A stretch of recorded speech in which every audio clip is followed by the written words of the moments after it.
आया था, उस कमीशन को इतिहास में बटलर कमेटी कहते हैं। उसी को इतिहास में आप लोग ध्यान रखना, उसी कमीशन को इतिहास में, उसी कमीशन को बटलर कमेटी भी कहते हैं। हालांकि डायरेक्ट आपके सिलेबस में नहीं है, लेकिन आप फिर भी ध्यान रखना, जब साइमन कमीशन इंडिया में आया था तब साइमन कमीशन के पैरेलल 1927 में देसी रियासतों से बातचीत करने के लिए किस कमेटी को भारत में भेजा गया था? तो देसी रियासतों से बातचीत करने के लिए जो आया उसी को हम कहते हैं, बातचीत करने के लिए जो आया उसी को हम कहते हैं बटलर कमेटी। दिसंबर 1927 में बटलर कमेटी गठित की जाती है। और ध्यान रखना दोस्तों, इसमें टोटल 3 मेंबर थे। हारकोर्ट बटलर, नंबर 1 हारकोर्ट बटलर पहला, दूसरा एससी पील, और तीसरे मेंबर जो थे वो थे डब्ल्यू.एस. हॉल्सवर्थ। तो आप कहोगे कि जिस समय साइमन कमीशन ब्रिटिश भारत के लिए आया था, जिस समय साइमन कमीशन ब्रिटिश भारत के लिए आया था, उसी समय साइमन कमीशन के पैरेलल दिसंबर 1927 में भारतीय रियासतों से बातचीत करने के लिए किस कमेटी को इंडिया में भेजा था? तो उसका नाम था बटलर कमेटी। और इसके अध्यक्ष जो थे हारकोर्ट बटलर थे। एससी पील और डब्ल्यू.सी. हॉल्सवर्थ इसके मेंबर्स के रूप में भारत में आते हैं। आगे बढ़ते हैं। आप लोग ध्यान रखना दोस्तों कि जो 1935 का अधिनियम आया था, भारत शासन अधिनियम, वो आपके सिलेबस में नहीं है, नहीं तो बता देता मैं आपको। उस 1935 के अधिनियम के आधार पर प्रांतीय स्वायत्तता का प्रोविजन लाया गया था कि प्रांतों को और अधिक शक्ति दी जाएगी। प्रांतीय स्वायत्तता का प्रोविजन सबसे इंपॉर्टेंट था इसके अंदर 1935 के अधिनियम के अंदर, 1935 के एक्ट में। और उसी प्रांतीय स्वायत्तता के साथ, उसी प्रोविंशियल ऑटोनॉमी के तहत आप पॉइंट याद रखना कि भारत में 1937 में चुनाव होते हैं। 1937 में प्रांतों में चुनाव हुए, प्रांतों में चुनाव हुए। प्रोविंशियल इलेक्शन दोस्तों यहां पर होते हैं, प्रांतीय चुनाव होते हैं। इस प्रांतीय चुनाव ने भारत में बहुत कुछ करके दिखाया। इसमें से एक पॉइंट आप सबसे पहले याद रखना कि 1936 का जो कांग्रेस का अधिवेशन था, मैं ये कहूं कांग्रेस की बात करूं तो कांग्रेस में 1936 में कांग्रेस का अधिवेशन जो है ये बेसिकली लखनऊ में हुआ था। और इस अधिवेशन की अध्यक्षता जवाहरलाल नेहरू ने की थी। और 1937 का जो अधिवेशन है ये बेसिकली फैजपुर में हुआ था और इसकी अध्यक्षता भी जवाहरलाल नेहरू ने की थी। आपको कि सर ये 2 पॉइंट आपने क्यों बताए? मैंने इसलिए बताए 1936 और 37 के कि उस समय कांग्रेस में सर्वे सर्वा अगर कोई सुप्रीम बॉडी के रूप में पनप रहा है तो उस व्यक्तित्व का नाम जो है वो बेसिकली जवाहरलाल नेहरू था। और जवाहरलाल नेहरू के नेतृत्व में भारत में कांग्रेस जो है 1937 का इलेक्शन लड़ती है, 1937 का चुनाव लड़ती है। और देखिए 1937 में 1937 में 11 प्रांतों में से 5 प्रांतों में कांग्रेस स्पष्ट बहुमत प्राप्त कर लेती है। कांग्रेस स्पष्ट बहुमत प्राप्त कर लेती है, स्पष्ट बहुमत। और 3 प्रांतों में कांग्रेस जो है वो गठबंधन की सरकार बनाती है। 3 प्रांतों में गठबंधन की सरकार बनाती है। मतलब मैं कह सकता हूं कि 1937 के अंदर 11 में से 8 प्रांतों में कांग्रेस की सरकार बनती है। 8 प्रांतों में कांग्रेस की सरकार बनती है। और जैसे 8 प्रांतों में कांग्रेस सरकार बढ़ी, जवाहरलाल नेहरू का रुतबा, कद, पोस्ट, नेतृत्व बहुत बड़ा हो गया और भारतीय राजनीति का एक चमकता सितारा बन गए जवाहरलाल नेहरू। 1937 की बात है। और उस समय भारतीय राजनीति में नेहरू का कांग्रेस में प्रतिद्वंदी थे सुभाष बाबू। साथ ही साथ कांग्रेस से बाहर मुस्लिम लीग के मोहम्मद अली जिन्ना की भी नेहरू से नहीं बनती थी। अब आप देखिए जो 3 प्रांत, मतलब 8 तो ये हो गए, 8 में से बाकी 3 जो हैं, उन बाकी 3 में एक था बंगाल बंगाल में सरकार बनती है कृषक प्रजा पार्टी की, कृषक प्रजा पार्टी की सरकार बनी और फजल उल हक सीएम बनते हैं। पंजाब में यूनियनिस्ट पार्टी की सरकार बनती है और वहां पर सिकंदर हयात जो है वो बेसिकली सीएम बनते हैं। और सिंध के अंदर आप लोग ध्यान रखना, सिंध में सिंध यूनाइटेड पार्टी की सरकार बनती है और गुलाम हुसैन बेसिकली मुख्यमंत्री बनते हैं। मतलब भारत में 11 मुख्यमंत्री बने 1937 के चुनाव में, जो 1935 के अधिनियम के आधार पर हुआ था। और सबसे बड़ी बात, सुंदर बात, देखने योग्य बात क्या थी कि कांग्रेस ने 11 प्रांतों में से 8 प्रांतों में सरकार बनाई, जिसमें 5 में स्पष्ट बहुमत था, 3 में गठबंधन था और 3 में अलग अलग दल की सरकार बनी है। बंगाल में कृषक प्रजा पार्टी की, पंजाब में यूनियनिस्ट पार्टी की और सिंध के अंदर सिंध यूनाइटेड पार्टी की। आपको सर कहना क्या चाहते हैं? मैं कहना चाह रहा हूं कि भारतीय राजनीति में बहुत तेज गति से एक व्यक्तित्व का उभार हो रहा है। नाम है जवाहरलाल नेहरू और व्यक्तित्व का बड़ा उभार आया 1929 के पूर्ण स्वराज की घोषणा से और 1937 के चुनाव ने उनकी नेतृत्व पर मोहर लगा दी। और दूसरी ओर आप देखोगे इन्हीं प्रांतीय चुनाव में मुस्लिम लीग का मोहम्मद अली जिन्ना जो है वो किसी भी प्रांत में सरकार नहीं बना सके। मोहम्मद अली जिन्ना किसी भी प्रांत में सरकार नहीं बना सके। जब किसी प्रांत में सरकार नहीं बना सके तो ध्यान रखना जिन्ना का राजनीतिक अस्तित्व खतरे में था। और जिन्ना ने 1937 के चुनाव के बाद एक सिद्धांत दिया जिसे इतिहास में द्विराष्ट्र का सिद्धांत कहते हैं। इसी को इतिहास में द्विराष्ट्र का सिद्धांत कहते हैं, टू नेशन थ्योरी कहते हैं।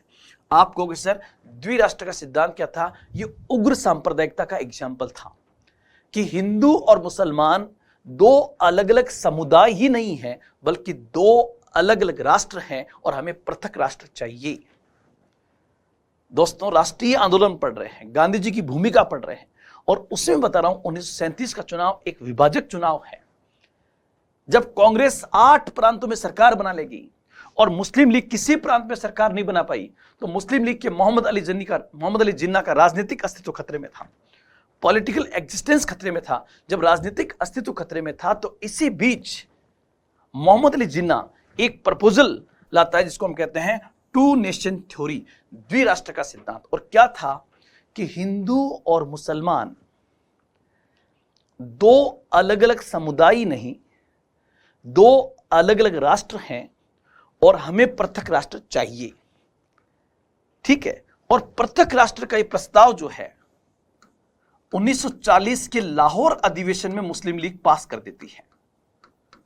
लाहौर अधिवेशन में मुस्लिम लीग ने पृथक राष्ट्र का यह प्रपोजल पास कर दिया। देखिए आप राजनीति कहां जा रही है।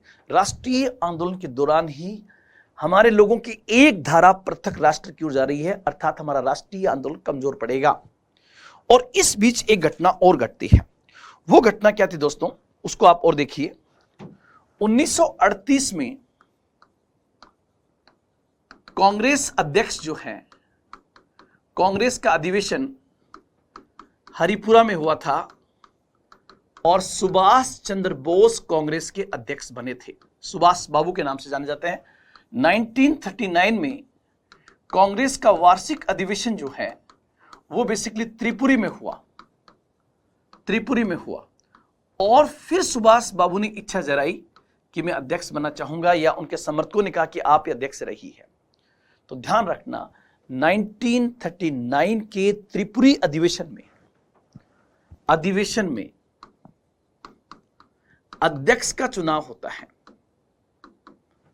अध्यक्ष का चुनाव हुआ और जो अध्यक्ष का चुनाव हुआ उस अध्यक्ष के चुनाव में एक तरफ थे सुभाष चंद्र बोस और एक तरफ जो है आपके यहां पर हो गए पट्टाभी सीतारामैया। आप लोग ध्यान रखना, पट्टाभी सीतारामैया खड़े नहीं हुए थे बल्कि गांधी जी ने उनको खड़ा किया था, अर्थात पट्टाभी सीतारामैया गांधी समर्थक थे और गांधी जी ने इस चुनाव से पहले ही कह दिया था कि पट्टाभी सिद्धरमैया अगर सुभाष बाबू के सामने चुनाव हारते हैं तो ये मेरी पर्सनल हार होगी, मेरी व्यक्तिगत हार होगी। और दोस्तों देखिए, सुभाष बाबू उस जमाने के बड़े कद्दावर युवा नेता थे, बड़ी अप्रोच थी लोगों के बीच में, युवाओं में बहुत लोकप्रिय थे, अपने सिद्धांतों के लिए फेमस थे, वामपंथी विचारधारा की ओर थोड़ा सा झुकाव भी था उनका, लेकिन कहीं ना कहीं वो सियारदास वाले ग्रुप से होने की वजह से उनका अनबन था गांधी जी से। और वो अनबन और ज्यादा सामने आता है 1939 के इस इलेक्शन के अंदर। और आप देखिए, सुभाष बाबू चुनाव जीत जाते हैं और 1939 में वो कांग्रेस के पुनः अध्यक्ष बन जाते हैं। 1939 में वो पुनः अध्यक्ष बन जाते हैं। लेकिन दोस्तों कहते हैं कि अध्यक्ष बनने के बाद भी कांग्रेस वर्किंग कमेटी का जो सहयोग सुभाष बाबू को मिलना चाहिए था वो मिल नहीं सका। और जब वो सहयोग नहीं मिल सका तो कहते हैं कि सुभाष बाबू ने कांग्रेस छोड़ दी और सुभाष चंद्र बोस ने कांग्रेस छोड़ करके मई 1939 में, मई 1939 में एक नई पार्टी की स्थापना की जिसे इतिहास में फॉरवर्ड ब्लॉक कहते हैं, जिसे इतिहास में फॉरवर्ड ब्लॉक कहा जाता है। इस नाम से एक नई पार्टी स्थापित कर दी जाती है, फॉरवर्ड ब्लॉक के नाम से। और ये फॉरवर्ड ब्लॉक जो है ये बेसिकली सुभाष बाबू के द्वारा एस्टैब्लिश की गई थी और ये एक प्रकार की लेफ्टिस्ट पार्टी थी जो बंगाल में सक्रिय थी। मतलब यहां से एक बड़ा लॉस हुआ कि सुभाष बाबू कांग्रेस से अलग हो गए। अब एक तरफ आप देखिए, नेहरू राष्ट्रीय आंदोलन के उभरते हुए नेता बन चुके हैं। उन्हीं के नेतृत्व में 1937 का इलेक्शन हुआ, कांग्रेस ने 8 प्रांतों में सरकार बनाई। मुस्लिम लीग एक भी प्रांत में सरकार नहीं बना सकी। मुस्लिम लीग ने द्विराष्ट्र का सिद्धांत प्रस्तुत कर दिया, 2 नेशन थ्योरी। और 1940 में मुस्लिम लीग ने पृथक राष्ट्र का प्रस्ताव पास कर दिया। अब राष्ट्रीय आंदोलन चल रहा है, पृथक राष्ट्र का आंदोलन चल रहा है, सुभाष बाबू ने कांग्रेस छोड़ दी है। इसी बीच दोस्तों एक घटना और हुई और वो था सेकेंड वर्ल्ड वॉर, द्वितीय विश्व युद्ध। और जैसा कि आप लोग जानते हैं, ये वार 1939 से लेकर 1945 तक हुआ था। इस वार में एक तरफ थी मित्र राष्ट्र और इन मित्र राष्ट्रों में सबसे बड़ा नाम आता है ब्रिटेन और फ्रांस का, और साथ ही साथ इनके कई सहयोगी देश और भी थे, लेकिन उनका नाम हम नहीं लिखेंगे। ये मित्र राष्ट्र थे और ये स्पेशली इन्हें इतिहास में साम्राज्यवादी भी कहते हैं क्योंकि इनका बहुत बड़ा साम्राज्य था, इन्हीं के सबसे अधिक उपनिवेश थे। उसी समय आप लोग ध्यान रखना, उसी समय एक चीज और ध्यान रखेंगे आप कि उसी समय दुनिया की एक उभरती हुई शक्ति है। उस उभरती हुई शक्ति का नाम था अमेरिका, और यूएसए जो है ये एक पूंजीवादी शक्ति थी, कैपिटलिस्ट पावर मानी जाती है, पूंजीवादी शक्ति था। इसी समय यूएसए को टक्कर देने वाला देश पैदा हो चुका था, नाम था यूएसएसआर, जिसको हम कहते हैं सोवियत संघ। और ये बेसिकली एक साम्यवादी देश था जिसको हम कहते हैं कम्युनिस्ट कंट्री। और दुनिया की सबसे पहले कम्युनिस्ट रिवॉल्यूशन जो है वो बेसिकली रूस में ही आई थी 1917 में, और पहला राष्ट्रपति लेनिन बना था। और जब सेकेंड वर्ल्ड वॉर हुआ तो यूएसएसआर का राष्ट्रपति स्टालिन था, और इधर अमेरिका का राष्ट्रपति था फ्रैंकलिन डी रूजवेल्ट। इधर था फ्रैंकलिन डी रूजवेल्ट राष्ट्रपति था, रूजवेल्ट राष्ट्रपति था। और ब्रिटेन का पीएम था चर्चिल, चर्चिल ब्रिटेन का पीएम था। और फ्रांस का राष्ट्रपति था क्लीमेंसु, फ्रांस का राष्ट्रपति था क्लीमेंसु, क्लीमेंसु फ्रांस का राष्ट्रपति था। और इधर थे, आपको पता है, इसको हम कहते हैं धुरी राष्ट्र, एक्सिस कंट्रीज। और धुरी राष्ट्रों में आपको पता है बड़ा नाम आता है जर्मनी का, और जर्मनी एक नाजीवादी देश था और इसका शासक था उस जमाने में हिटलर। और यहां था इटली, जिसका शासक था मुसोलिनी सेकेंड वर्ल्ड वॉर के समय, और तीसरा देश जो था उसका नाम था जापान। और जापान बेसिकली आपको पता है वो एक सैन्य शासन यहां पर था, मिलिट्री रूल यहां पर था। कुल मिला के आप देखिए 1939 में ये वार शुरू होता है। और कैसे होता है कि 1 सितंबर 1939 को जब जर्मनी ने पोलैंड पर हमला किया, जर्मनी ने जब पोलैंड पर हमला किया तो इसी के साथ सेकेंड वर्ल्ड वॉर शुरू हो जाता है। पोलैंड पर हमले के साथ ही सेकेंड वर्ल्ड वॉर शुरू हो जाता है। यह पॉइंट आपको ध्यान रखना है।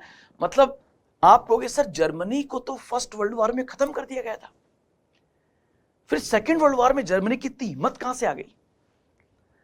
तो आप लोग ध्यान रखना, जर्मनी में राष्ट्रवाद दुनिया में सबसे खतरनाक है और फर्स्ट वर्ल्ड वॉर के अंदर ही सेकेंड वर्ल्ड वॉर की जड़ें छुपी हुई थी।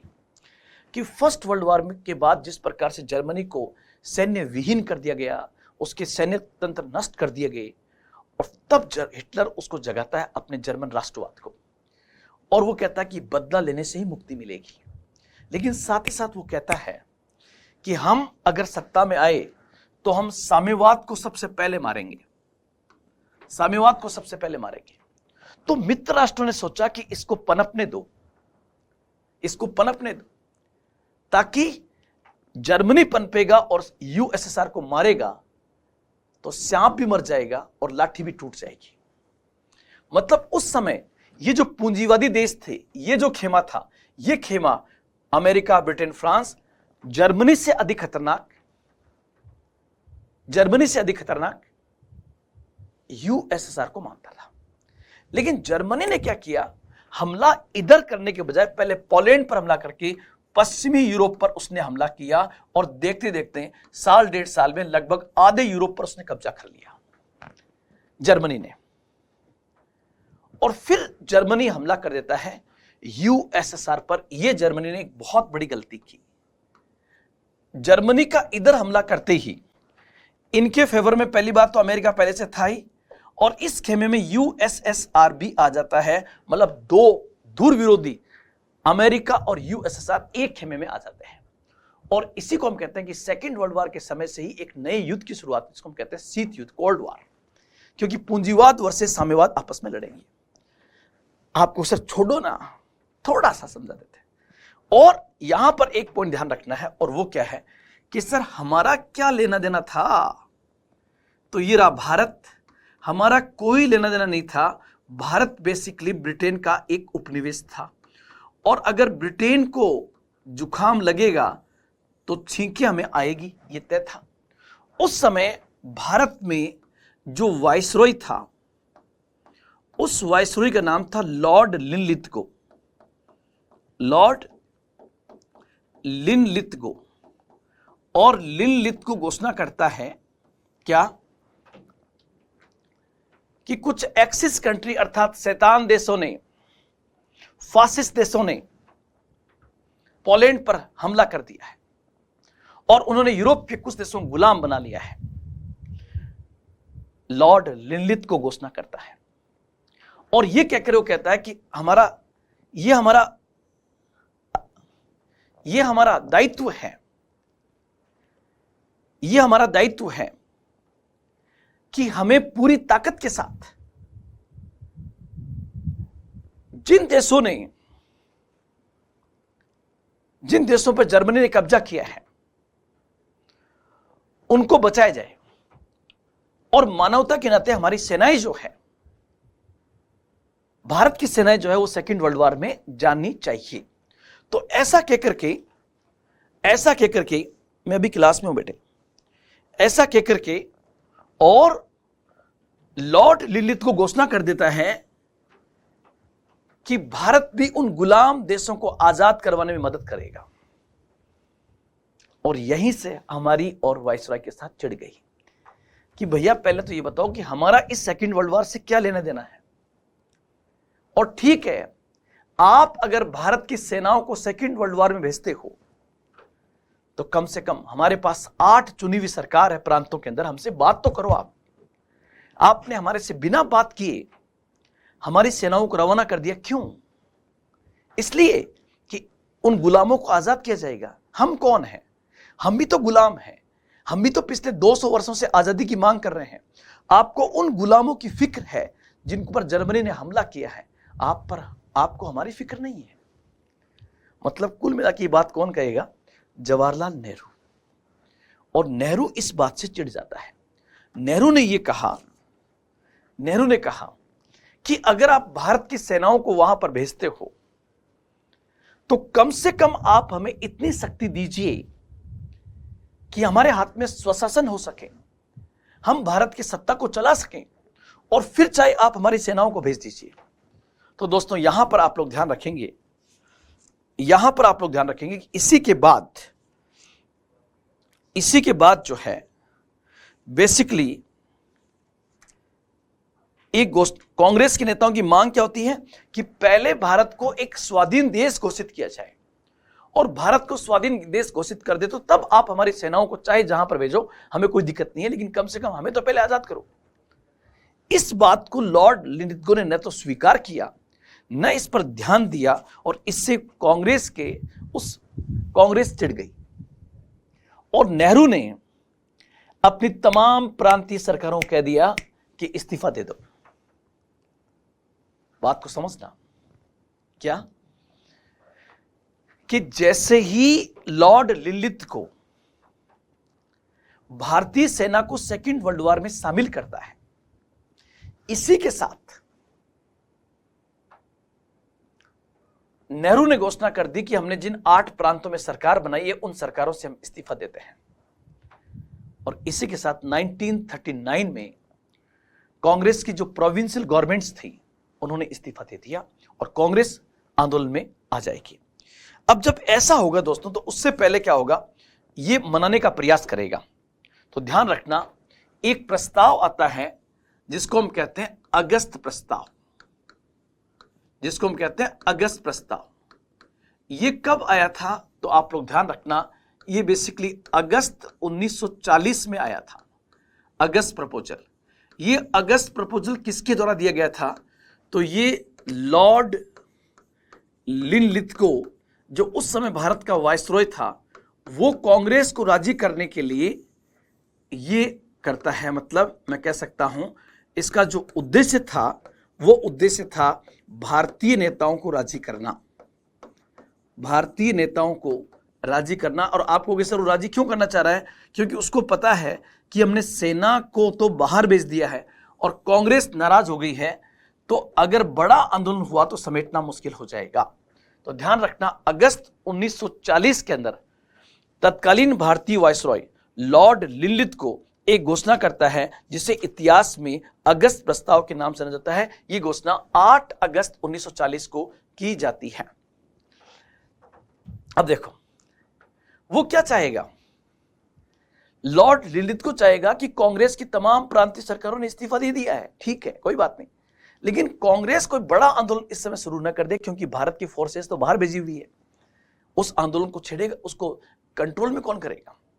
तो कांग्रेस को स्पेशली मनाने के लिए, या मैं कह दूं कि भारतीय नेताओं को मनाने के लिए 8 अगस्त 1940 को लॉर्ड लिनलिथगो ने भारतीय नेताओं को राजी करने के लिए जो प्रपोजल दिया, उसी प्रपोजल को इतिहास में अगस्त प्रस्ताव के नाम से जाना जाता है।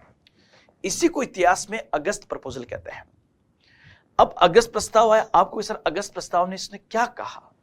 उसने अगस्त प्रस्ताव में कहा, नंबर 1 कि वायसरॉय की कार्यकारिणी का, वायसरॉय की जो कार्यकारिणी है उसका तुरंत विस्तार कर दिया जाएगा, इमीडिएट एक्सटेंशन, तुरंत विस्तार कर दिया जाएगा और उसमें भारतीयों की संख्या को बढ़ा दिया जाएगा। बहुत अच्छी बात कही कि वायसरॉय की कार्यकारिणी का तुरंत विस्तार कर दिया जाएगा और उसमें भारतीयों की संख्या बढ़ा दी जाएगी, भारतीयों की संख्या बढ़ा दी जाएगी। दूसरा इन्होंने कहा कि युद्ध के बाद एक प्रतिनिधित्वपूर्ण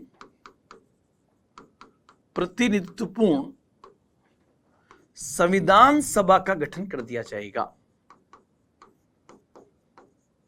संविधान सभा का गठन कर दिया जाएगा। लेकिन कब? अभी नहीं, युद्ध के बाद। और उस समय लग रहा था युद्ध पता नहीं कब समाप्त होगा, युद्ध के बाद। अब तुम्हारा युद्ध 2 साल चलेगा, 4 साल चलेगा, ये पता थोड़ी था। ये तो 1940 में घोषणा की गई है। और तीसरा, इन्होंने कहा कि आप इस बात पे नाराज हुए हो कि हमने भारतीय सेना को भेजते समय आपसे पूछताछ नहीं की, बातचीत नहीं की, इसलिए हम घोषणा करते हैं कि एक युद्ध सलाहकार परिषद की स्थापना कर दी जाएगी। और उस मामले में जो भारतीयों से सलाहकार परिषद बनेगी, उस परिषद से हम सलाह ले लेंगे कि भाई हमें क्या करना है। अब देखो, आप सबसे पहले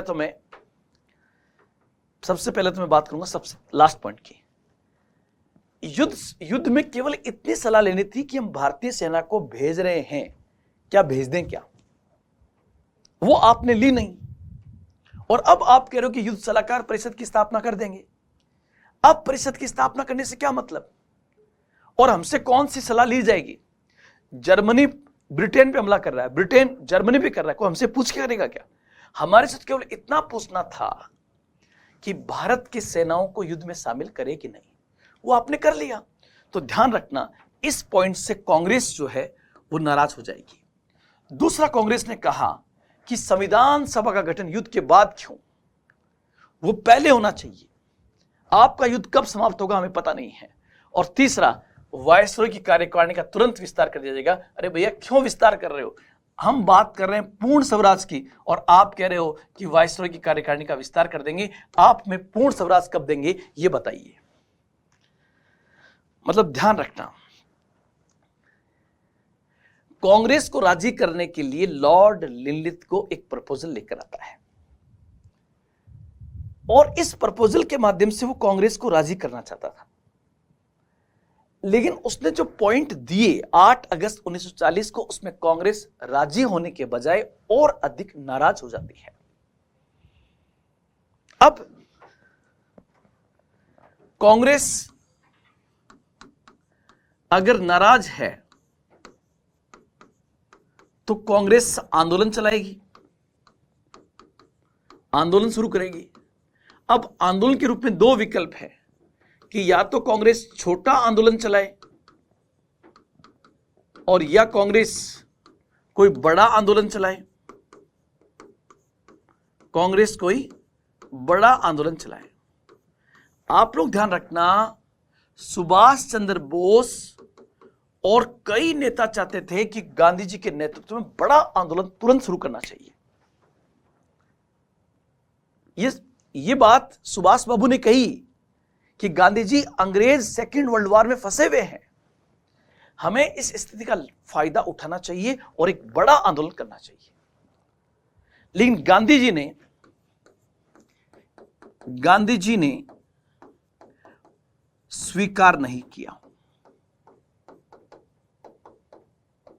गांधी जी ने स्वीकार नहीं किया, और गांधी जी ने यह कहा क्या कि गांधी ने यह कहा कि फासिस्ट शक्तियां, मतलब जर्मनी, इटली, फासिस्ट शक्तियां मतलब जर्मनी ब्रिटेन से भी अधिक खतरनाक है, ब्रिटेन से भी खतरनाक है। इसलिए अगर हमने इस समय बड़ा आंदोलन किया, कोई बड़ा मूवमेंट किया, तो हो सकता है मूवमेंट सफल हो जाए, लेकिन इससे अंग्रेजों को दिक्कत हो सकती है। और अगर बाय द वे अंग्रेज युद्ध हार गए और हमारे पर फासिस्ट शक्तियों ने कब्जा कर लिया, तो ये और भी खतरनाक हो जाएगा। इसलिए इस समय हमें कोई बड़ा आंदोलन नहीं करना चाहिए, बल्कि छोटे आंदोलन पे बल देना चाहिए। और दोस्तों, इसी छोटे आंदोलन के रूप में गांधी जी जिस मूवमेंट को शुरू करते हैं, उसे इतिहास में व्यक्तिगत सत्याग्रह कहते हैं, उसी इतिहास में इंडिविजुअल सत्याग्रह कहते हैं, उसी इतिहास में व्यक्तिगत सत्याग्रह कहते हैं। तो अब अगस्त प्रस्ताव के बाद की कौन सी घटना है? तो आपका उत्तर होगा व्यक्तिगत सत्याग्रह। तो इसको मैं पहले आपको बता दूं, व्यक्तिगत सत्याग्रह में आपका एग्जाम में क्वेश्चन कैसे कैसे बनेगा, फिर हम एक एक पॉइंट पर आगे चलते हैं। सबसे पहले मैंने यहां पर हेडिंग डाला, ये आपका हो गया व्यक्तिगत सत्याग्रह, इंडिविजुअल सत्याग्रह। ये व्यक्तिगत सत्याग्रह बेसिकली किसके नेतृत्व में चलाया गया था? तो ये सत्याग्रह बेसिकली गांधी जी के नेतृत्व में चलाया गया था। व्यक्तिगत सत्याग्रह कब की बात है?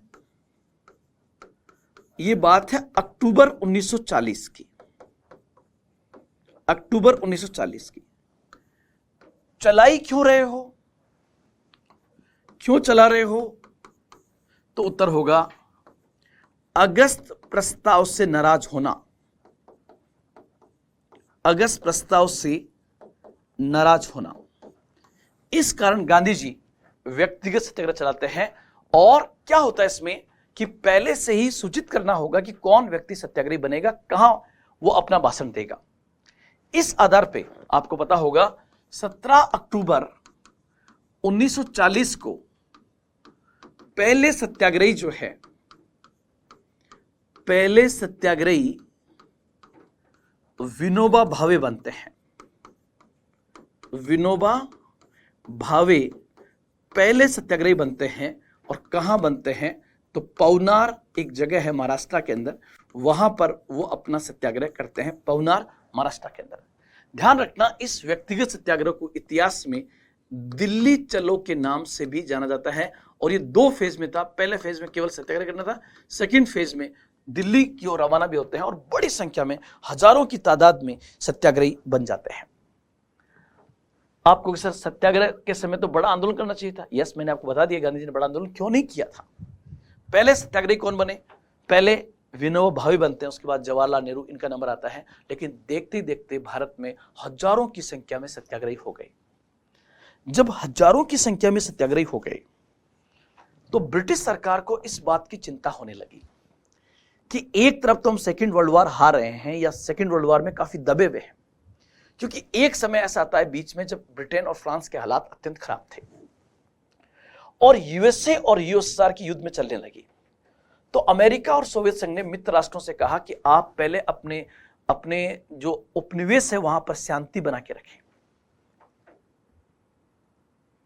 उनको बातों में उलझा के रखें ताकि हम युद्ध आराम से लड़ लें। क्या करना है उनका वो आप जानो। इसलिए यूएसए और यूएसएसआर के दबाव के अंदर एक मिशन इंडिया में आता है। उस मिशन को आप लोग ध्यान रखना, उस मिशन को इतिहास में क्रिप्स मिशन कहा जाता है। उस मिशन को इतिहास में क्रिप्स मिशन कहते हैं। और इस किसके नेतृत्व में आया था? तो ध्यान रखना, सर स्टेफर्ड क्रिप्स के नेतृत्व में यह मिशन इंडिया में आता है। सर स्टेफर्ड क्रिप्स के नेतृत्व में यह मिशन इंडिया में आया था। और क्रिप्स किस पार्टी का था? क्रिप्स बेसिकली लेबर पार्टी के नेता थे।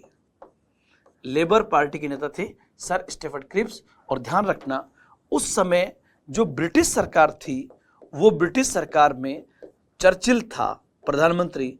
और चर्चिल किस पार्टी से था? तो चर्चिल बेसिकली कंजर्वेटिव पार्टी से था। यहां पर आपको एक पॉइंट समझ में आएगा कि चर्चिल अर्थात कंजर्वेटिव पार्टी ने जानबूझकर लेबर पार्टी के एक व्यक्ति जिसका नाम सर स्टेफर्ड क्रिप्स था उसको भारत भेजा जाता है, क्योंकि भारतीय लेबर पार्टी को थोड़ा नजदीक मानते थे। सर स्टेफर्ड क्रिप्स इंडिया में आता है। आप कहोगे सर ये क्यों आया? तो आने का कारण क्या है इसका? तो कारण में आप ध्यान रखना, 2 पॉइंट याद रखना। नंबर 1 तो क्या है? अमेरिका और यूएसएसआर का दबाव था, का ब्रिटेन पर दबाव कि आप अपने उपनिवेशों में शांति बना के रखें।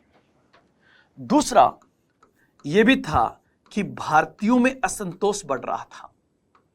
भारतीयों में बढ़ता असंतोष, इसलिए इस चीज को ध्यान में रखते दोस्तों आप लोग ध्यान रखना, ये जो असंतोष बढ़ रहा था। और तीसरा ऐसा भी लग रहा था कि जापान भारत पर हमला कर सकता है, जापान के आक्रमण का डर भी था।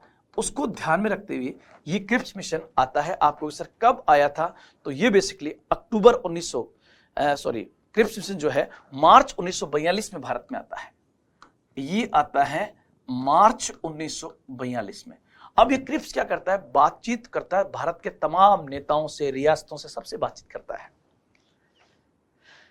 और तमाम से बातचीत करने के बाद इसके पॉइंट समझना, आपको खुद को गुस्सा आएगा, क्योंकि हमने तो 1929 में कह दिया था कि हमें अब पूर्ण स्वराज चाहिए।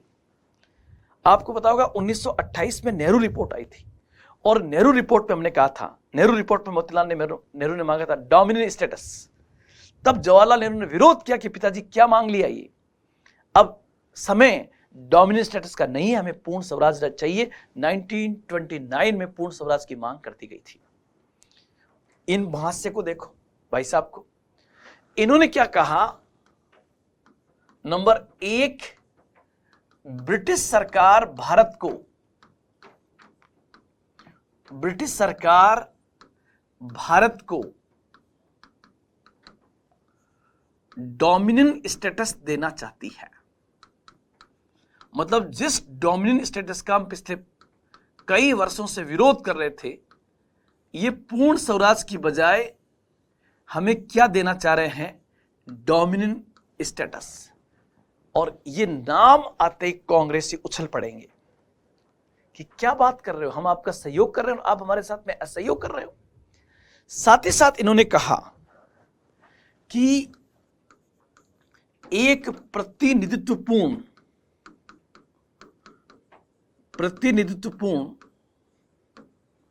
संविधान सभा का गठन किया जाएगा। संविधान सभा का गठन किया जाएगा। इस संविधान सभा में ब्रिटिश भारत के निर्वाचित प्रतिनिधि आएंगे, जबकि देशी रियासतों के प्रतिनिधि भी इसमें होंगे, जो राजाओं के द्वारा मनोनीत होंगे। यह बात हो गई। अब इसको पता था कि इस समय जिन्ना तो पृथक राष्ट्र मांग रहा है, तो उसको भी संतुष्ट करना है। तो इसमें तीसरा पॉइंट लिख दिया कि जो भी संविधान बनेगा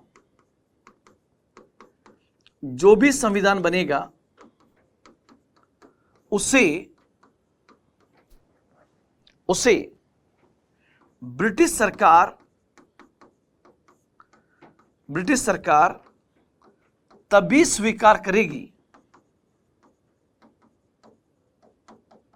जब उसमें अल्पसंख्यकों की सुरक्षा की बात की गई हो। अल्पसंख्यकों की सुरक्षा की बात की गई हो। यदि कोई राज्य अलग होना चाहे, तो वो अपना अलग संविधान बना सकता है। पहली बात तो देखो, संविधान तो बना ही नहीं, तो कहा कि युद्ध के बाद, पहली बात तो युद्ध के बाद ही होगा ये काम। युद्ध के बाद एक प्रतिनिधित्वपूर्ण संविधान सभा का गठन कर दिया जाएगा। अभी तो युद्ध खत्म नहीं हुआ है। युद्ध के बाद संविधान सभा का गठन किया जाएगा। उस संविधान सभा में कुछ भारतीय निर्वाचित होंगे और कुछ मनोनीत होंगे। जो निर्वाचित है वो आएंगे ब्रिटिश भारत से, और जो मनोनीत है वो आएंगे देशी रियासतों से। फिर कहा कि वो जो संविधान आएगा ना, उसको ब्रिटिश गवर्नमेंट तब स्वीकार करेगी जब उसमें अल्पसंख्यकों की सुरक्षा की बात कही गई हो। साथ ही साथ यदि उसमें से कोई रियासत या प्रांत अलग होना चाहे तो अलग हो सकता है। मतलब दोस्तों, हकीकत में क्या था? हकीकत में क्रिप्स मिशन को इसलिए भेजा गया था कि आप जाओ, भारतीयों को उलझा के रखो और उनके साथ टाइम पास करो जितना कर सकते हो, ताकि हम यूरोप में अच्छी तरह से वार लड़ सकें। क्रिप्स मिशन की बातों को भारतीय कांग्रेस और अन्य दल भी समझ गए, और इसी के साथ अब तय हुआ कि अब चाहे युद्ध चल रहा हो चाहे नहीं चल रहा हो, भारत अपनी आजादी के लिए पूर्ण संघर्ष करेगा। तो इसी के साथ आपको पता होगा, एक नया वार शुरू होता है, एक नया आंदोलन शुरू होता है, जिसे इतिहास में हम कहते हैं भारत छोड़ो आंदोलन। भारत छोड़ो आंदोलन का एक कारण जो है वो बेसिकली था क्रिप्स मिशन, क्योंकि क्रिप्स मिशन की बातों से भारतीय इतने नाराज हुए कि ये कह दिया कि ये तो एक ऐसा चेक है जिसका बैंक ही नष्ट होने वाला है। किसने कहा था दोस्तों, मैं बताऊंगा आपको। अब यहां पे देखिए, मैंने हेडिंग डाली। सबसे पहले आप लोग ध्यान रखना, कांग्रेस की वर्धा में एक बैठक होती है, वर्धा बैठक, और यह बैठक होती है जुलाई 1942 के अंदर, कांग्रेस की वर्धा बैठक। अब कांग्रेस की वर्धा बैठक में कांग्रेस वर्किंग कमेटी बैठती है वहां पर, और कहते हैं गांधी अत्यंत गुस्से में थे। और जब गांधी गुस्से में थे और गांधी ये कहते हैं कि अब वक्त आ गया है कि हमें एक बड़ा आंदोलन करना चाहिए, तो इसी बीच एक आदमी मुस्कुरा गया और उसने कहा, गांधी जी, आप जिस बड़े आंदोलन की बात आज कर रहे हो, उसके लिए तो हमने पहले ही कहा था कि उस समय बड़ा आंदोलन करना चाहिए था। हमने कहा था कि अंग्रेज युद्ध में फंसे हुए हैं, हमें बड़ा आंदोलन करना चाहिए। लेकिन आपने कहा था कि फासिस्ट शक्तियां साम्राज्यवादी शक्तियों से अधिक खतरनाक है। नहीं कहा तो देख लो सर, आप देखिए एक बार, कहां कहा था, यहां पर कहा था। मतलब व्यक्तिगत सत्याग्रह जो 1940 में हो रहा था, वो इसलिए हुआ क्योंकि कांग्रेस नाराज थी। तो सुभाष बाबू जैसे लोगों ने कहा कि कांग्रेस को बड़ा आंदोलन करना चाहिए। तब गांधी ने स्वीकार नहीं किया और कहा कि फासिस्ट शक्तियां अर्थात जर्मनी, इटली, ब्रिटेन से अधिक खतरनाक है, इसलिए अभी हमें छोटा आंदोलन ही करना चाहिए। और आपने क्या शुरू किया था, व्यक्तिगत सत्याग्रह। हमने तो उस समय भी कहा था, और अब आप 2 साल बाद कह रहे हो कांग्रेस वर्किंग कमेटी की बैठक के अंदर कि अब हमें बड़ा आंदोलन करना चाहिए। दोस्तों, जो आदमी बोला वो बैठा बैठा पीछे हंस रहा था और गांधी गुस्से में था। गांधी जी ने कहा, आप ये न समझें, आप ये न समझें कि मैं कांग्रेस के पीछे हूं, बल्कि ध्यान रखना, पूरी की पूरी कांग्रेस जो है वो मेरे पीछे है, वो मेरे पीछे है। आप लोगों ने आज तक जितना काम किया उतना तो मैं अगर एक मुट्ठी धूल उड़ा दूं तो आपसे बड़ा आंदोलन खड़ा कर सकता हूं। इसलिए आप ऐसा ना बोले। इसके बाद गांधी के आवेश को देखते हुए कोई कुछ नहीं बोला, और कांग्रेस वर्किंग कमेटी ने गांधी जी के नेतृत्व में एक बड़ा आंदोलन करने का निर्णय लिया। बड़ा आंदोलन करने का निर्णय लिया। यह पॉइंट आपको यहां पर बहुत अच्छे से समझना है। एक बड़ा आंदोलन करने का निर्णय लिया। अब दोस्तों, वो बड़ा आंदोलन अगस्त में स्टार्ट होगा। इससे पहले पूरे गांव शहर में रेडियो के माध्यम से ये बोल दिया गया कि गांधी जी 8 अगस्त 1942 को भारत के बॉम्बे शहर से एक घोषणा करेंगे। आप सब लोगों को ध्यान से सुनना है, आंदोलन में आना है, नहीं तो सुनना जरूर है। मतलब बैठक के बीच में और आंदोलन के बीच में 20 दिन का वक्त था। पूरे भारत में इसका प्रचार प्रसार किया गया अपने अपने तरीके से। अब प्रचार प्रसार के बाद जो आंदोलन शुरू हुआ उसे इतिहास में हम कहते हैं भारत छोड़ो आंदोलन।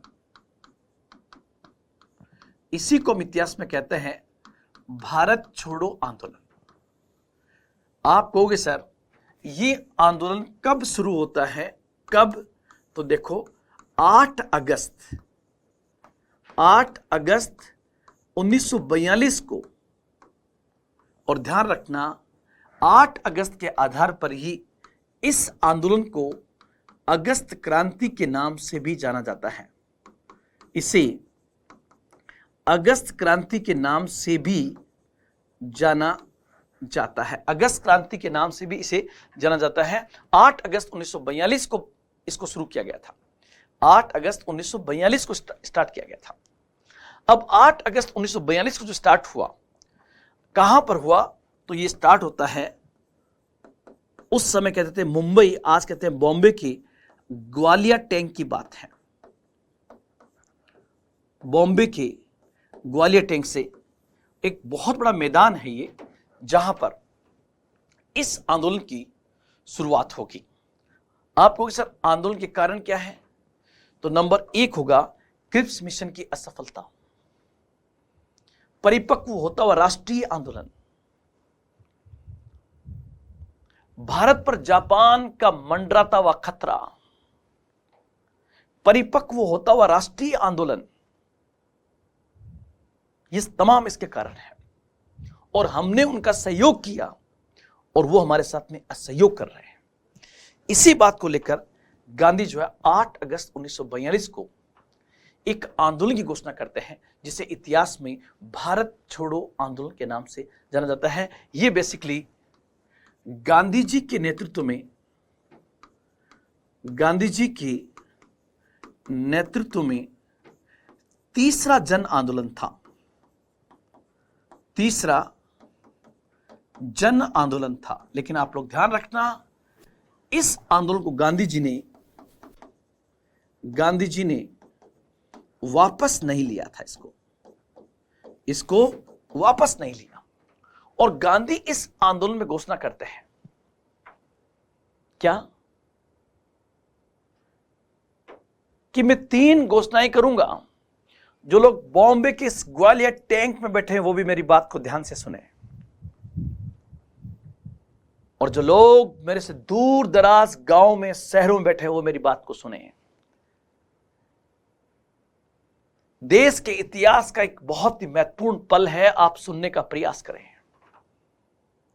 अब गांधी ने कुर्ता पहन रखे, सिर्फ धोती में बैठे हुए, अगस्त का महीना था, दूर दूर तक लोग सुन रहे हैं, लाखों के लोग, भीड़ है। गांधी जी चारों ओर से पुलिस से घिरे हुए हैं और गांधी घोषणा करते हैं। नंबर 1, गांधी मतलब गांधी जी ने 3 घोषणाएं की। गांधी जी ने यहां पर 3 घोषणाएं की और क्या क्या कहा, पहले आप सुन लीजिए। पहला कहा, अंग्रेजों भारत छोड़ो, मतलब साफ चेतावनी, अंग्रेजों भारत छोड़ो। और इसके साथ वो कहते हैं अंग्रेजों भारत छोड़ो का मतलब होगा कि जो ब्रिटिश सरकार ने हमारे पे कब्जा कर लिया है इसको छोड़िए आप। और ये सीधा सीधा चैलेंज था गवर्नमेंट को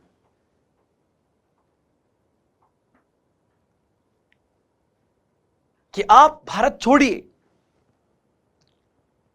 और गांधी जी ने यह भी कहा कि जब मैं कहूंगा कि अंग्रेजों भारत छोड़ो, तो कल को आप मेरे पास प्रपोजल लेके आएंगे, गांधी को मनवाते हैं, लेकिन ध्यान रखना आजादी से कम का कोई प्रस्ताव मेरे पास लेकर मत आना। सिर्फ मेरा एक ही घोषणा है, अंग्रेजों भारत छोड़ो, ये एक ही डिमांड है। जब आप छोड़ दोगे तो तमाम समस्याओं का समाधान हो जाएगा। दूसरा वो कहते हैं, सेकंड वो कहते हैं, करो या मरो, या तो अब हमें देश की आजादी के लिए कुछ करना चाहिए, या फिर इस कर्म में, इस कार्य में, इस वर्क में अपनी जान की बलि देनी चाहिए। दूर बैठा बैठा गांव में जो व्यक्ति सुन रहा था रेडियो से, वो भी उत्तेजित हो गया, वो भी प्रोत्साहित हो गया, अप्रिशिएट हो गया कि मुझे अब राष्ट्र के लिए कुछ करना है। और गांधी जी को इस बात का भी पता था कि मैं जो कुछ कह रहा हूं इससे, ये सरकार के विरुद्ध बोल रहा हूं, इसलिए मुझे तुरंत गिरफ्तार कर लिया जाएगा। गांधी जी को पता था कि मुझे भाषण के तुरंत बाद गिरफ्तार किया जाएगा। इसलिए गांधी ने तीसरी बात और कही कि आप लोग ध्यान रखना, जिस प्रकार की मैं अनाउंसमेंट कर रहा हूं उससे हो सकता है कि आज रात को ही मुझे पुलिस गिरफ्तार कर लेगी, हो सकता है कि कल सुबह तक कांग्रेस के तमाम नेताओं को गिरफ्तार कर लिया जाएगा। जब कांग्रेस के तमाम नेताओं को गिरफ्तार कर लिया जाएगा तो आपको ऐसा महसूस होगा कि आंदोलन तो नेतृत्व विहीन हो गया है। लेकिन आप लोग ध्यान रखना, मेरी तीसरी घोषणा और इंपॉर्टेंट है। और सब सुनने वाले सजग हो गए और गांधी ने कहा कि अब प्रत्येक व्यक्ति अब प्रत्येक व्यक्ति अपना नेता खुद होगा। अर्थात किसी नेता की आपको किसी नेता का इंतजार नहीं करना है, बल्कि आप खुद नेता हैं। आप खुद आगे बढ़िए, अंग्रेजों को कहिए कि अंग्रेजों भारत छोड़ो, और अगर वो नहीं छोड़ते हैं तो या तो हम देश को आजाद कराएंगे या देश की आजादी में अपनी बलि दे देंगे। दोस्तों, देखते देखते गांधी जी की इस अनाउंसमेंट के बाद पूरे देश में आंदोलन फैल गया। 8 अगस्त की देर रात को गांधी जी को गिरफ्तार करके और गांधी जी को बॉम्बे के अंदर ही आगा खां पैलेस है, उस आगा खां पैलेस में नजरबंद कर दिया जाता है। और 9 अगस्त 1942 को सुबह तक कांग्रेस के तमाम नेताओं को भर करके एक ट्रेन बॉम्बे से जाती है अहमदनगर, और उसे अहमदनगर की जेल में कांग्रेस के तमाम नेताओं को गिरफ्तार करके जेल में बंद कर दिया जाता है। लेकिन दोस्तों, राष्ट्रीय आंदोलन अपने परिपक्व था। किसानों के हालात अत्यंत बद से बदतर थे। उसके पास जमीन नहीं थी, जमींदार उसका शोषण कर रहे थे। गरीब सरवारा वर्ग एक आजादी की तलाश में एक आशा की तरह गांधी को देख रहा था। वक्त का जुनून देखिए कि हमारे पेट में कुछ भी नहीं था, हमें आर्थिक रूप से कंगाल बना दिया गया था। लेकिन गांधी की इन घोषणाओं ने हमारे अंदर इतनी जीवंतता, इतना उत्साह पैदा कर दिया कि गिर को कर रहे कनखड़ा हिरण किसी घी खाए, आग चरे पून भगे घोड़ा स्यों आगे जाए। कि हिम्मत कर हुंकार बर, हिरण कौन सा घी खाता है फिर भी घोड़ों से आगे जाता है। इसलिए हमें पूरी ताकत के साथ, पूरी जिम्मेदारी के साथ राष्ट्र के लड़ना होगा। और उसका एहसास हुआ। अंग्रेज सेकेंड वर्ल्ड वॉर में वैसे ही परेशान थे और पूरे देश में भारत छोड़ो आंदोलन की लहर फैल गई। और कहते हैं कि दोस्तों, इस आंदोलन ने जगह जगह पर हिंसक रूप ले लिया। तो एक पत्रकार ने गांधी से पूछा कि गांधी जी, आप तो कहते थे कि मेरा आंदोलन अहिंसात्मक है, लेकिन यह आंदोलन तो जगह जगह पर हिंसक हो रहा है। आप कुछ कर क्यों नहीं रहे? आप इस आंदोलन को वापस क्यों नहीं ले रहे? आप इस आंदोलन को स्थगित क्यों नहीं कर रहे हैं? तो गांधी जी ने क्या बेहतरीन जवाब दिया। गांधी ने कहा कि अगर हिंसा और अहिंसा में से मुझे किसी एक को चुनना हो तो मैं अहिंसात्मक बनना पसंद करूंगा, अहिंसात्मक। लेकिन मुझे हिंसा और कायरता में से किसी एक को चुनना हो तो मैं हिंसक बनना पसंद करूंगा। अर्थात इस समय आंदोलन को वापस लेना कायरता होगी। मैं अब कायर बनने का प्रयास नहीं करूंगा। हिंसा भले हो जाए लेकिन आंदोलन को वापस नहीं लिया जाएगा। और भारत छोड़ो आंदोलन देखते देखते अपने जबरदस्त रुबाब पर था। और इधर अंग्रेज सेकेंड वर्ल्ड वॉर में दोस्तों परेशान थे। अब एग्जाम के पॉइंट से आप लोग ध्यान रखना कि भारत छोड़ो आंदोलन से जो आपके क्वेश्चन बनेंगे उसमें एक बेहतरीन क्वेश्चन यह भी बनता है कि भारत छोड़ो आंदोलन के दौरान भारत में कहां पर समानांतर सरकारों की स्थापना हुई। समानांतर सरकारों की स्थापना हुई, यह क्वेश्चन पूछा गया है। तो ध्यान रखना, भारत में 3 जगह पर हुई। बलिया जो आपका उस समय यूनाइटेड प्रोविंस का पार्ट था वहां पर, तामलुक जो वेस्ट बंगाल का पार्ट था वहां पर, और सतारा। इन 3 जगहों पर पैरेलल गवर्नमेंट की स्थापना हो जाती है। ये इंपॉर्टेंट पॉइंट आपका होगा। साथ ही साथ क्योंकि कोई भी अगर कांग्रेस नेता बाहर निकलेगा तो उसको तुरंत गिरफ्तार कर लिया जाएगा, इसलिए कांग्रेस के नेता रात को छुप कर गुप्तचर गतिविधियां चलाने लगे, अंडरग्राउंड एक्टिविटीज, जिसको हम कहेंगे अंडरग्राउंड एक्टिविटीज, जिसको हम कहेंगे भूमिगत गतिविधियां। भूमिगत गतिविधियां कांग्रेस के लीडर्स ने चलाई ताकि वो गिरफ्तारी से बच सके और आंदोलन को भी आगे बढ़ा सके, जिसमें नाम आता है सबसे बड़ा अरुणा आसफ अली का। अरुणा आसफ अली, इन्होंने इन गतिविधियों में बहुत बड़ी भूमिका अदा की थी। साथ ही साथ जयप्रकाश नारायण जो उस समय जेल में थे, वो जेल से बाहर आ जाते हैं। जयप्रकाश नारायण का, अच्युत पटवर्धन का, अच्युत पटवर्धन का भूमिगत गतिविधियों में इनका बहुत बड़ा नाम था। आरपी गोयनका साहब भी थे इसके अंदर, आरपी गोयनका, ये भी नाम इसमें आता है। ये भारत छोड़ो आंदोलन की एक इंपॉर्टेंट गतिविधि है, इसको भी आप बहुत अच्छे से ध्यान रखना। लेकिन ध्यान रखना, वे लोग जिन्होंने इसको सपोर्ट नहीं किया, किसको, भारत छोड़ो आंदोलन को सपोर्ट नहीं किया, उसमें से एक थी मुस्लिम लीग ने सपोर्ट नहीं किया। मुस्लिम लीग ने नहीं किया, हिंदू महासभा ने भी नहीं किया, समर्थन नहीं किया, क्योंकि मुस्लिम लीग को अब क्या चाहिए था, उसको पृथक राष्ट्र चाहिए था। और उनका कहना था कि अंग्रेजों भारत छोड़ने से पहले आप हमें तो हमारा पृथक राष्ट्र दे दो, इसलिए मुस्लिम लीग ने इस आंदोलन का सपोर्ट नहीं किया था। यह आंदोलन चलता रहा।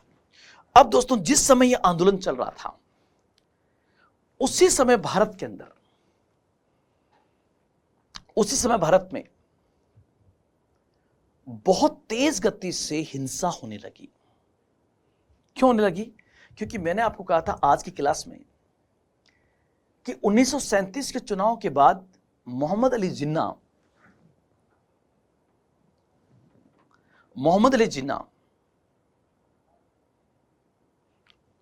द्विराष्ट्र का सिद्धांत पेश करता है। उसका कहना है कि हिंदू और मुसलमान दो अलग अलग समुदाय नहीं, बल्कि दो अलग अलग राष्ट्र हैं, इसलिए हमें पृथक राष्ट्र चाहिए। ये कौन कहता है? मोहम्मद अली जिन्ना कहता है। और भारत में सांप्रदायिकता अपने चरम पर थी, इसलिए यहां पर आप लोग ध्यान रखना, पृथक राष्ट्र के आंदोलन को रोकने के लिए प्रयास होते हैं। पृथक राष्ट्र के आंदोलन को रोकने के लिए प्रयास होते हैं। ये प्रयास 3 हैं, जिसमें आप लोग ध्यान रखना। नंबर 1, सी राजगोपालाचारी फॉर्मूला।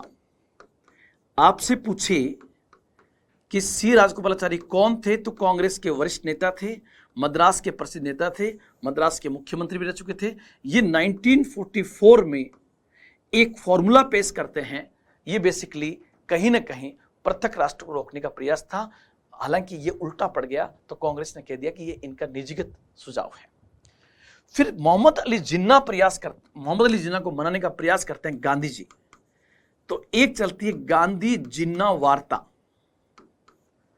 गांधी जिन्ना वार्ता ये सितंबर 1944 में स्टार्ट होती है, और लगभग आपको ध्यान रखना कि ये भी गांधी जी के नेतृत्व में डेली गांधी जी उससे मिलते हैं और उसको समझाने का प्रयास करते हैं कि भाई मान जा, इसमें कुछ नहीं पड़ा। 9 सितंबर से लेकर के 27 सितंबर 1944 तक ये वार्ता चलती है। लेकिन गांधी जी जिन्ना को मनाने में विफल रहे। वो उन्होंने मनाया कि संयुक्त भारत में ही भारत की सबसे बड़ी शक्ति है, आप मान जाइए, मुसलमान हिफाजत के रूप में यहां पर रहेंगे।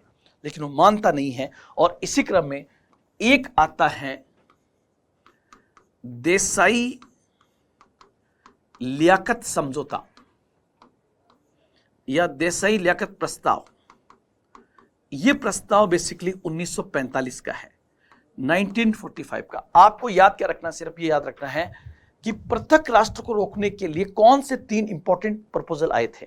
तो नंबर 1, सी राजगोपालाचारी फॉर्मूला 1944, गांधी जिन्ना वार्ता और देसाई लियाकत समझौता। देसाई का मतलब भूलाभाई देसाई है, जो कांग्रेस के बड़े नेता थे, और लियाकत अली का मतलब लियाकत अली जो पाकिस्तान का पहला पीएम बना था, उस समय मुस्लिम लीग का बहुत बड़ा नेता होता है। लेकिन इन तमाम प्रपोजल के अंदर इतनी ऐसा हो जाता है कि जिन्ना किसी भी हालत में मानने के लिए तैयार नहीं था, वो तो ऐठा हुआ था कि मुझे पाकिस्तान चाहिए।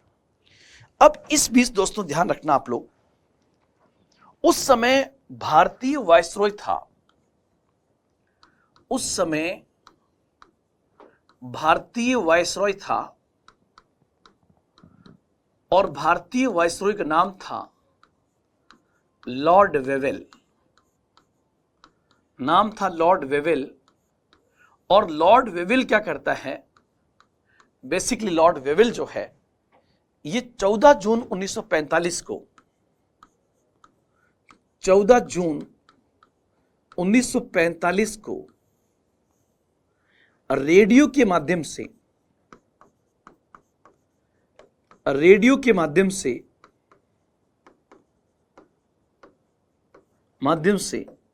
एक प्लान रखता है। रेडियो के माध्यम से एक प्लान रखता है।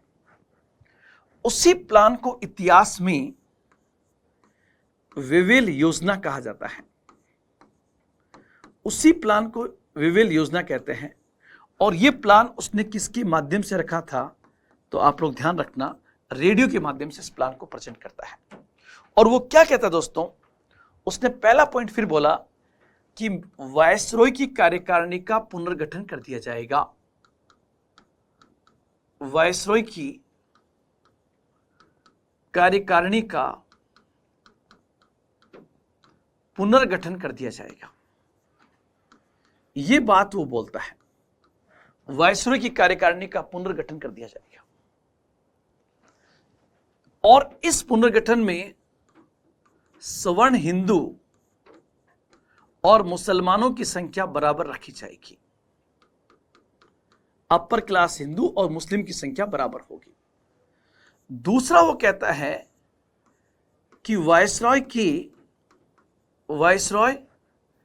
के वीटो को समाप्त तो नहीं किया जाएगा, लेकिन विश्वास दिलाते हैं कि हम उसका यूज नहीं करेंगे। अरे भाई, जब समाप्त नहीं कर रहे हो तो फिर कैसे कह सकते हो आप यूज नहीं करोगे? वायसरॉय के वीटो को समाप्त नहीं किया जाएगा, लेकिन हम विश्वास दिलाते हैं कि इसका यूज नहीं करेंगे। और इस पर बातचीत करने के लिए आप लोग ध्यान रखना, इस प्लान पर बातचीत करने के लिए 25 जून 1945 को शिमला के अंदर एक सम्मेलन रखा गया, जिसमें कांग्रेस की ओर से आजाद जाते हैं। 25 जून 1945 को शिमला सम्मेलन होता है, जिसमें 21 प्रतिनिधि भाग लेते हैं। और शिमला के अंदर उस समय जो वायसरॉय थे, उनसे बातचीत करने के लिए, वेवेल के साथ बातचीत करने के लिए, लेकिन उस बातचीत में जिन्ना अड़ जाता है कि पहली बात तो आपने ये स्वर्ण हिंदू बराबर मुसलमान क्यों रखा? आप इसको हिंदू बराबर मुसलमान रखिए, क्योंकि स्वर्ण हिंदू में केवल हिंदू आएंगे, अपर क्लास के हिंदू आएंगे, लोअर क्लास हिंदू कहां जाएंगे? और साथ ही साथ वो कहता है कि अगर कार्यकारिणी में कोई मुसलमान जाता है तो उसका भेजने का अधिकार केवल मुस्लिम लीग के पास में होगा। ऐसे करके वो कुछ ऐसी शर्तें लगाता है जिसके कारण वेवेल प्लान असफल हो जाता है। और वेवेल प्लान के असफल होने के बाद दोस्तों आप लोग ध्यान रखना, भारत में अफरा तफरी मची हुई है। भारत छोड़ो आंदोलन चल रहा है। ब्रिटेन सेकेंड वर्ल्ड वॉर जीत चुका है, लेकिन जीत कर भी वो हार चुका है, क्योंकि इतना लॉस हो चुका है। ब्रिटेन में नई सरकार बन जाती है, एटली नया पीएम बनता है। और इस बीच आगे क्या होगा इसको हम पढ़ेंगे नेक्स्ट क्लास में। आज इतना ही। जय हिंद, जय भारत।